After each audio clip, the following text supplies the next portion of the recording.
Welcome to the 2022 Capitol Officials Association Baseball Rules Clinic number 5. I am your host, Greg Stanley. The rules test will be open February the 7th through the 24th.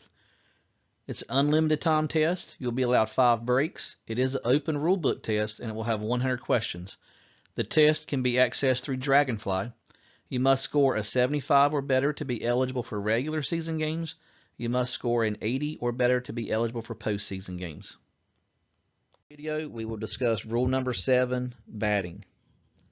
So, rule number 7, batting in section 1, article 1, discuss about an improper batter. An improper batter that is discovered when he's still at bat is simply replaced with the proper batter, and that proper batter assumes the pitch count. However, if the improper batter is discovered after the at-bat, only the defensive team may appeal that. It must be appealed before the next legal or illegal pitch, the next play or attempted play, or an intentional walk. Any out made on the play stands, and an out for the improper batter supersedes an out by the improper batter on the play. Right. So, for example, an improper batter hits ground ball to second base. They throw the ball to first base, get the out on the play. Right. If the defensive team appeals, then the improper batter out supersedes that out. So that out on the play does not stand because it was made on the improper batter. Now, if there's a runner on first, and we have with no outs, ball hit to shortstop, they get the forced play at second base, but the batter beats the ball to first base. He reaches first base. The out at second base stands, and an out on the improper batter is called upon legal appeal by the defense. And here's the penalties that support what I've just mentioned. So the proper batter is declared out on proper appeal, and we return all runners to the base occupied at time of pitch. So in the previous example, the force at second base stands. That out is called. And then who should be the proper batter, he is declared out. That batting position is declared out, so that we make sure we get the proper batter coming up to bat next. Right. When the proper batter is called out for an improper batter, the next batter shall be the batter whose name follows that of the proper batter.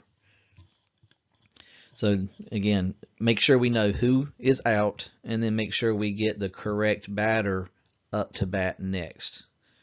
And a great opportunity as a plate guy, if you're not sure, talk it over with your base guy. Pull out your lineup cards, talk it over, make sure that you get the right guy out, and make sure you get the correct guy coming up to bat next.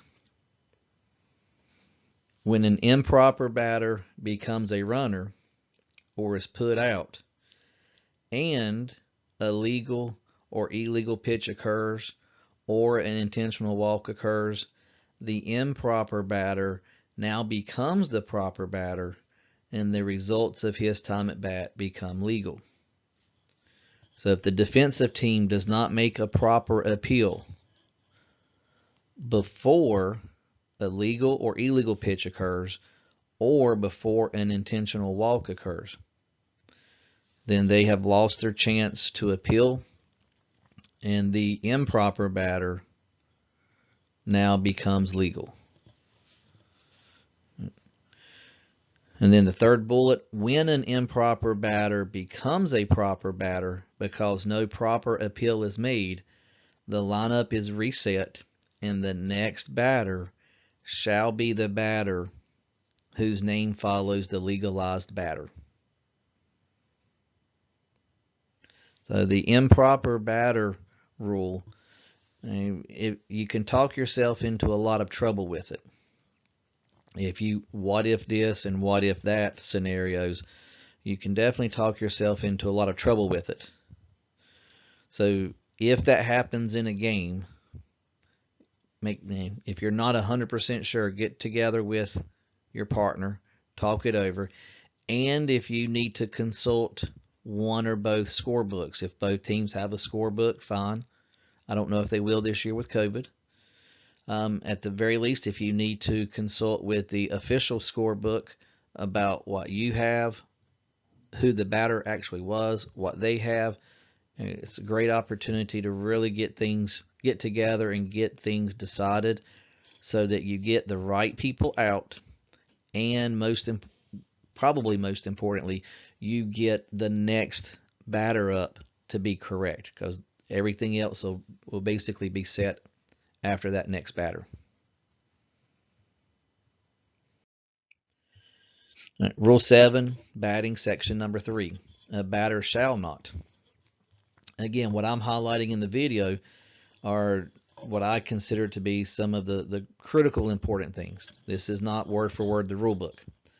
So a batter shall not hit the ball while either foot or knee is touching the ground completely outside the line of the batter's box or touching home plate. So let's break that down into two parts. If they are touching the line, they are considered in the batter's box. So in order for them to be completely outside of the batter's box, then their foot or knee has to be completely outside of the lines.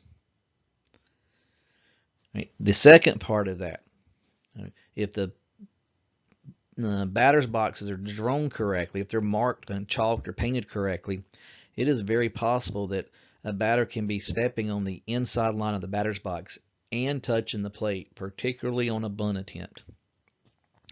If they are touching home plate in any way, shape, or form and they contact the ball, fair or foul doesn't matter.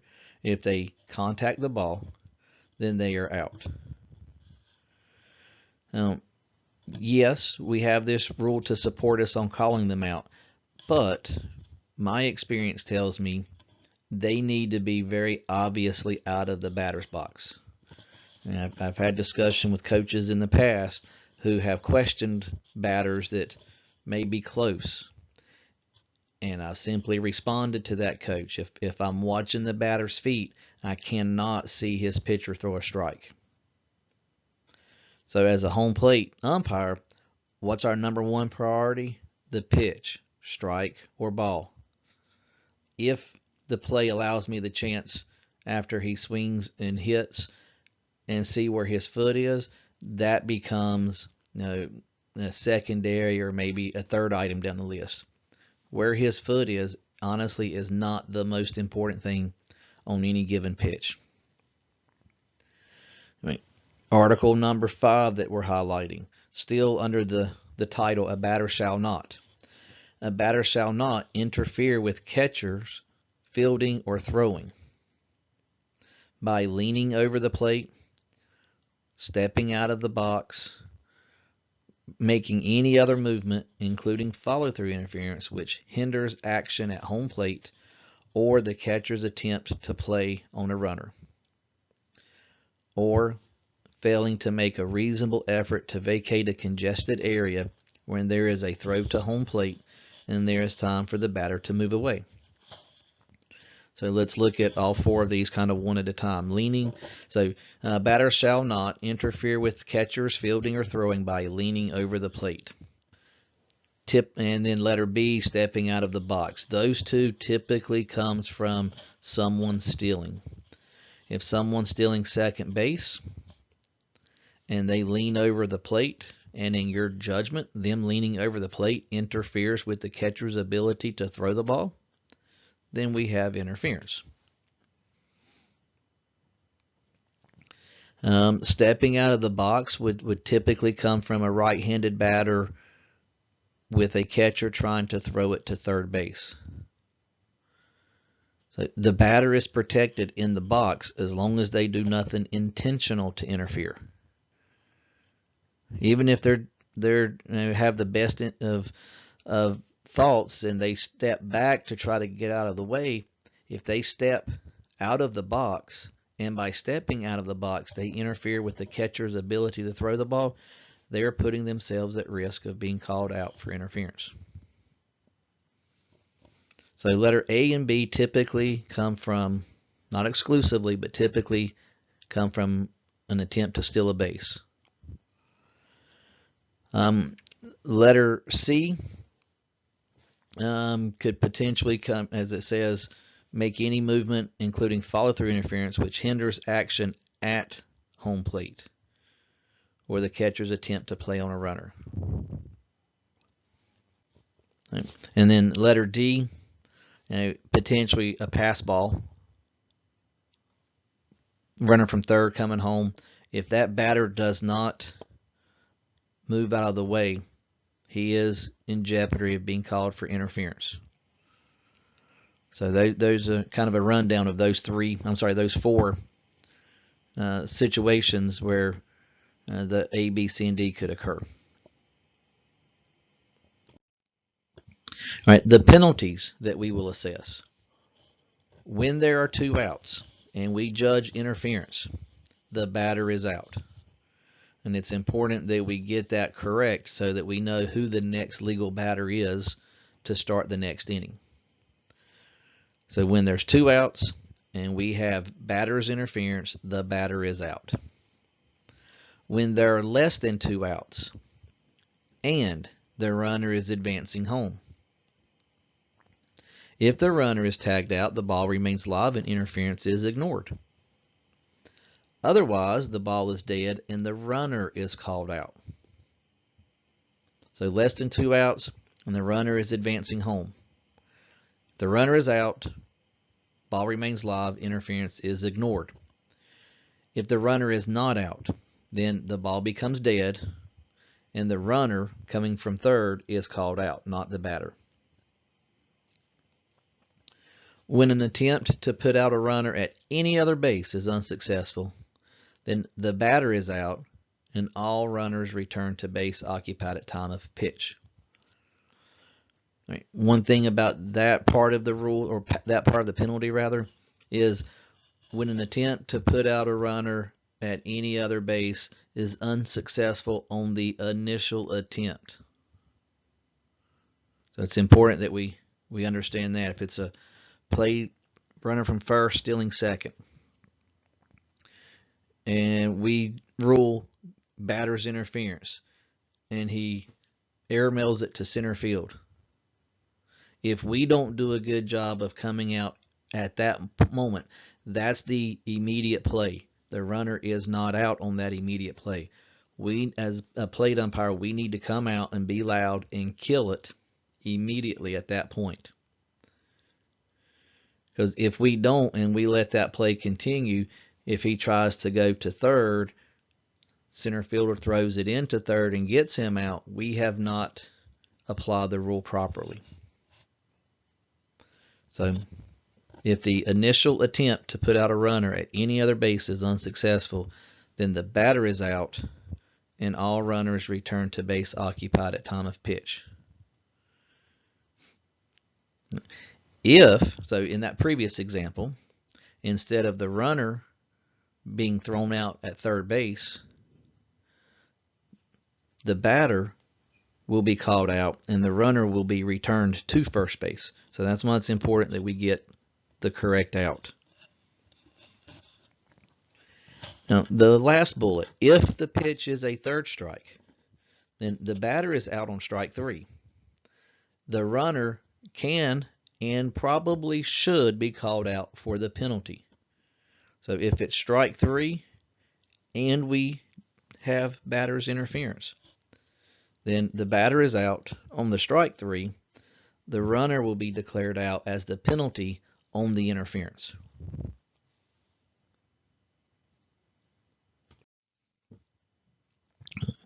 Continuing with Rule 7, looking at Section 4, a batter is out when, letter A, enter the box with an illegal bat or is discovered to have used an illegal bat before a pitch to the next batter. The defense may take the penalty or the result of the play. So this is one of those few times where the defense actually gets to choose if they want to take the penalty or take the result of the play. A batter is out when a third strike is not caught and first base is occupied with less than 2 outs. A batter is out when a bunt attempt on third strike is foul. And the last one we see here, a batter is out when a team playing with one less than the starting number and that turn to bat is reached. So we also have to be mindful of how many players must they have to continue playing. So they must start with 9. They can drop down to 8, but they cannot drop below 8. If they drop below 8, we have a forfeit. And every time that missing batting position comes to bat, then we do have an out. In closing, please complete the attestation form at the link in the description box, and thank you for watching this video.